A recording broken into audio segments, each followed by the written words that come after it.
Hey, what's up, everybody? Welcome to episode number 67 here on season number 2. And today we are getting on why can't I see every ETF on Stash? This question comes from Vaughn Jones, and he asks/says, I cannot see ETFs like Roll with Buffett, which is actually a stock that's one of the original stocks that they offered was Roll with Buffett. Can someone please explain to me how to see these new ETFs? Thank you.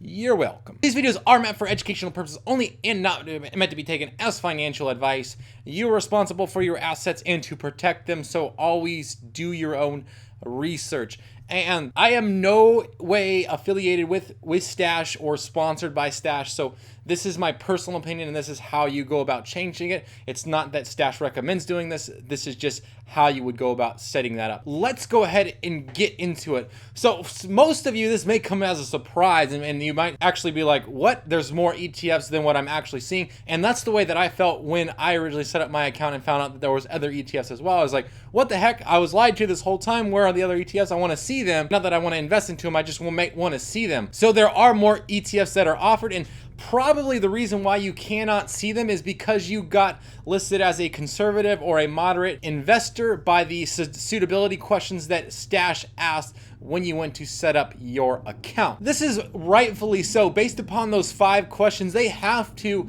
put you into a category of conservative, moderate, or aggressive. And so they put you in there because they feel like that specific those ETFs that are offered for the conservative investor are going to be the best for you. Same with moderate and then same with aggressive. So that's why they had to do that. It's not specifically like they wanted to do it, but it's kind of like their hands were tied and they had to. So they did it basically to help you build the best and most accurate portfolio that's out there based upon the questions that they ask. And this would be for your investing style and then also probably for your age, your income, and so on and so forth. If you're sitting there and you're like, okay, great, that's why I understand why I can't see every single, but I don't care to be a conservative investor or a moderate conservative or moderate investor, or I have a decent grasp on investing and I understand it, or I just want to have the option of seeing the other ETFs and maybe not even invest in them, but just to be able to see them. This is how you do that. So if you just look on my screen real quick, I got the Stash app pulled up in the actual, this is Android, but Apple's the same way. You go to your home page, you click and you go down to settings, you click on edit profile, and then you scroll down to where it says suitability questions. You click that, and right now mine are all premium high. Basically, you're gonna max out everything. So when you go, how do you imagine yourself investing? Most of you probably said conservative or moderate. You wanna click aggressive. When you go to employed status, you want to click that you're employed. Obviously, you want to have some kind of revenue coming in so that you're not like paying out money that you can't actually like expense. How much will you make this year? If you click over $100,000, that'll be the best to get you there. And approximately what's your net worth? Over $100,000, click that. And then when do you think, or how long until you will use this money on Stash? And you click over 5 years.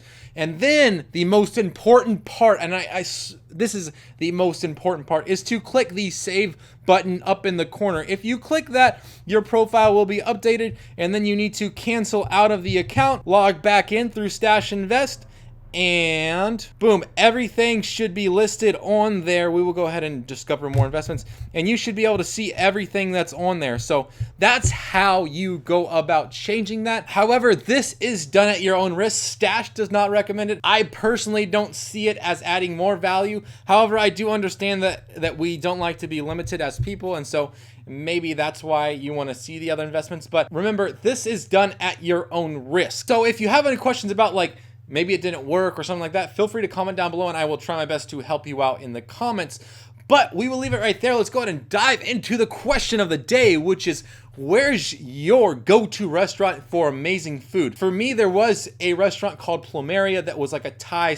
I actually, by the way, love Thai food, and I don't know why it is, but I just absolutely love like curry, tom kha, pad Thai, and spicy noodle, drunken noodle, all that kind of stuff. It's just like, ooh. And then I also I really enjoy Mexican food as well.